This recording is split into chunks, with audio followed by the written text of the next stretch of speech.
Kerala vision വരിക്കാരുടെ പ്രത്യേക ശ്രദ്ധയ്ക്ക് television on ചെയ്യുമ്പോൾ റിമോട്ടിലെ വോളിയം ഒഴികെ ഏത് ബട്ടൺ അമർത്തിയാലും 24 നിങ്ങൾക്ക് മുന്നിലെത്തും.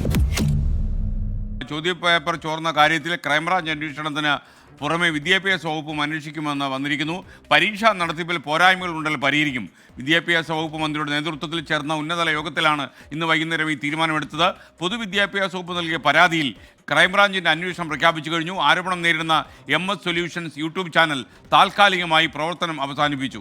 എന്തായാലും ഗൗരവമായി സർക്കാർ ഇത് എടുത്തിരിക്കുകയാണ്. അന്വേഷണം ഗംഭീരമായിട്ട് പോകും. തെറ്റ് ചെയ്തിട്ടുണ്ടെങ്കിൽ അവർ അതിൻ്റെ ശിക്ഷയും അനുഭവിക്കേണ്ടി വരുമെന്ന കാര്യത്തിൽ സംശയമില്ല. പൊതുവിദ്യാലയങ്ങളിലെ ക്രിസ്മസ് പരീക്ഷാ ചോദ്യപേപ്പർ ചോർച്ചയിൽ കർശന നടപടി വേണമെന്ന വിദ്യാഭ്യാസ മന്ത്രിക്ക് മുഖ്യമന്ത്രി നിർദ്ദേശം നൽകി. വിദ്യാഭ്യാസ വകുപ്പ് ഉന്നതതല യോഗം ചേർന്ന് അന്വേഷണം പ്രഖ്യാപിച്ചു. പൊതുവിദ്യാഭ്യാസ വകുപ്പ് ഡയറക്ടറുടെ മേൽനോട്ടത്തിലാണ് അന്വേഷണം. പൊതുവിദ്യാഭ്യാസ ഡയറക്ടറുടെ നേതൃത്വത്തിൽ 6 അംഗ സമിതിയെ അന്വേഷണ കമ്മീഷൻ രൂപീകരിച്ചു.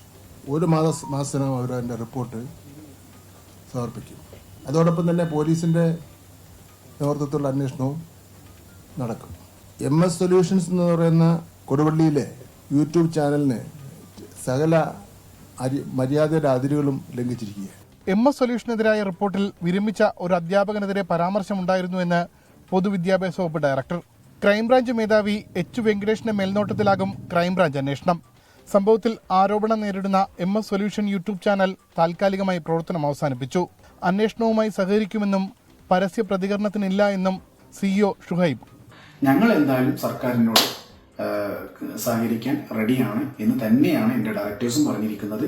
എന്നെ നിയന്ത്രിക്കുന്ന എൻ്റെ ഡയറക്ടേഴ്സ് പറയുകയാണ് ഇപ്പോൾ ക്ഷമ പാലിക്കുക, നിശബ്ദനായി നിൽക്കുക, നിയമങ്ങളുമായി സഹകരിക്കുക. തീർച്ചയായിട്ടും ഇത് തന്നെയാണ് എൻ്റെയും ഒരു വാക്കുകൾ എന്ന് പറയുന്നത്.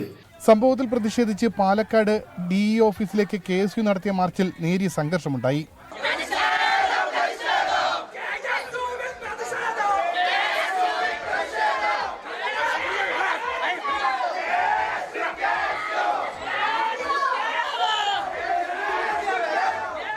KSU AIYF നൽകിയ പരാതിയിൽ താമരശ്ശേരി DYSP പ്രാഥമിക അന്വേഷണം ആരംഭിച്ചു.